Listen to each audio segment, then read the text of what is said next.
Baldy, what's up, bud? Good morning, guys. Sorry about that. I was, I was making a shake and I was looking at the ocean and I lost all track of time. So I apologize. It's all good. No worries at all. So we've been talking about this Commanders-Eagles game for basically all week. Okay. The first game was kind of a tale of two halves because I'm not sure if you remember, but Washington had a 7-3 lead at the half. There was a bunch of punts. Neither team looked great offensively in the first half. And then Barkley goes nuts in the second half and they explode and kind of pull away. Well, really in the fourth quarter, right? Yeah, it was like his last two carries. Let me. Do you guys know anything about literature? Very little. Not as much as you. Okay. Well, see, there's a point in the literature. It's called the denouement. Yeah. It's at the point of the story where the ending gets revealed, the climax, right? So, to your point, it was a 12-10 game with 8:46 to go in the fourth quarter, and the Commanders had a 4th and 2. Remember this play? Yeah. And Jaden fumbled, kind of bobbled the snap from Biotish, and Zach Vaughn blew him up. And so the Eagles got good field position. They were going into at least kick a field goal. They were in field goal range that, when I was watching the game, I thought, okay, maybe if they get a field goal, it's 13-12. The Eagles got to come from behind. And then from that moment on, Saquon went nuts. He scored, 2 touchdowns and, it became a blowout game. But, for 3.5 quarters, it was very, very tight.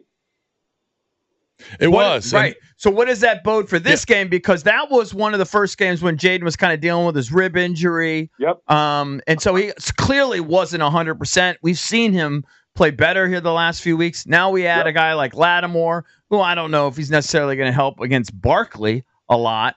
But it certainly makes him more formidable defensively. Should limit A.J. Brown a little, even though he didn't kill us in the last game. He's killed us before. I don't know. I'm getting a little more optimistic, even though we laid an egg last week. Yeah, but let me feed into the optimism. Yeah. Because in that game, Terry McLaurin caught one pass for 10 yards. Yep. Right? So, he's legitimately their home run hitter and has been. He's their deep passing game. He's got the 11 touchdowns, a career high. When the ball does go down the field, it tends to go to him, at least targeted to him. And so this Quinyon Mitchell, the rookie right corner from the Eagles, has been outstanding. Now, he really doesn't get tested a lot, though. He doesn't have any interceptions. He doesn't get targeted much, but he's been very good when he does. But, that's a matchup. McLaurin has killed the Eagles in the past in many games. He has torched them. And so last year they scored 31 points in each game against the Eagles. Now, the Eagles' defense was bad. The Commanders' defense was bad a year ago. And, the Eagles' defense has improved dramatically. So you got to block up the front. Jalen Carter is an outstanding player. Milton Williams has really come on. They've got some guys this Nolan Smith, the second-year player from Georgia, is really, really come on. It's going to be a handful for Andrew Wiley. So, if they can block him up and take some shots to McLaurin, I can see this thing, becoming pretty close. Insider calls are brought to you by Hellman's Real Mayonnaise. You can purchase Hellman's at your local Walmart, Kroger, or grocery store to add extra deliciousness and creamy flavor to your game day dishes this football season. All right, so Saturday, doubleheader, Texans-Chiefs. Mahomes, not going to go, I'm sure, for Kansas City.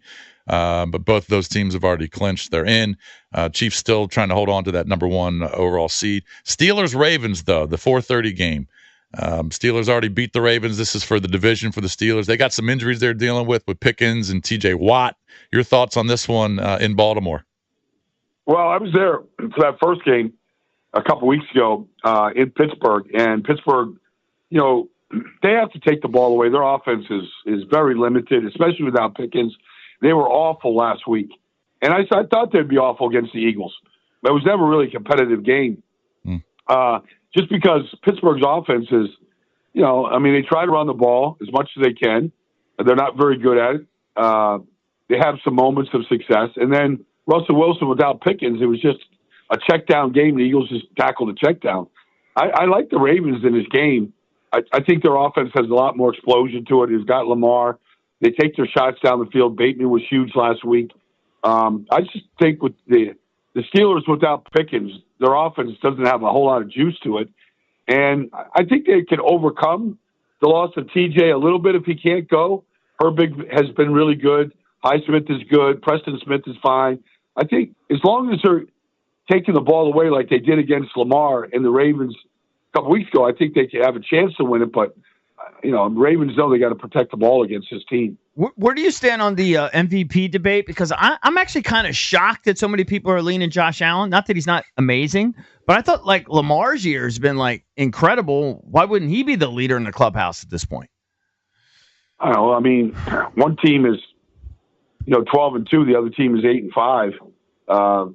There's a reason why they are 9-5, I guess. Mm-hmm. There's a reason why they are. I mean, Lamar in some of those losses wasn't great. He wasn't great against the Steelers in the last game. They have owned Lamar throughout the history.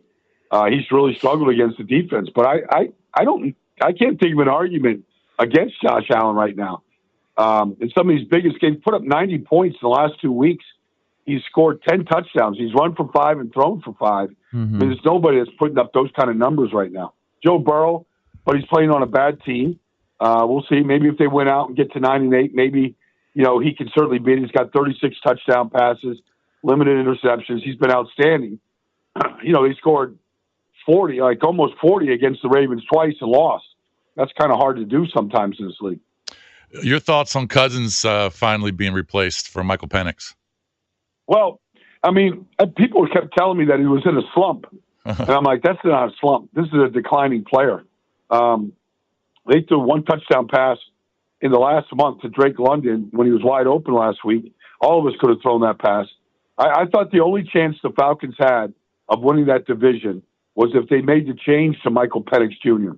I'm friends with guys on that team. They keep sending me clips of him in practice, carving up the defense. Like his arm and athletic ability is what that team needs. They're running the ball great. Bijan had an unbelievable game last week, but against the Raiders. And he's having a great season. Like they've got a good running game. They need a quarterback to balance it up. And I thought, like, it's not a knock on Kirk Cousins. It's never anything personal with me, but he has not been good at all. And so he can't move anymore. I mean, at least he could get out of harm's way a little bit in the pass and make a play. The Ravens sacked him 4 times, and he had no ability to escape that rush. All right, so before we let you go, we're getting back to the Eagles and Commanders. If the Commanders lose and Atlanta beats the Giants, which I expect, I mean, they're kind of a mystery because we don't know how Penix is going to play, but I still think they win. That means next week when they play each other, it's basically a play-in game for the playoffs. Your thoughts on that possible matchup and scenario? Well, I mean, I think that the Commanders match up really well with Atlanta. They're pretty similar. Like you said, the wild card is what's Penix going to do, because nobody's going to have any tape on him. Nobody's going to know really how to defend them. They're going to have one game to go on. I feel like the Commanders have, from the beginning of the season, has been a better team. I think Jake's been more consistent than anything we've seen in Atlanta from Cousins. And look, the injury against Carolina definitely set him back a little bit and set the team back. They went on that little bit of a losing streak, but defensively they played better than I thought they would all year long. Credit Dan Quinn with some of the guys he brought in and what they're doing defensively. But I think watching Marshawn Lattimore last week, he really didn't get tested much. First time he's been on the field in 6 or 8 weeks or something. He should be better. Like, he likes a good challenge. I want to see him. Like, I think that'd be a great matchup if he's all the way back against him and Drake London would be good. Him and A.J. Brown would be good this week. He lives for those one-on-one matchups. Yeah. All right, Baldy, appreciate the time, man. Have a great weekend, and we'll talk to you next week, okay? Enjoy the games, guys. You got it, man.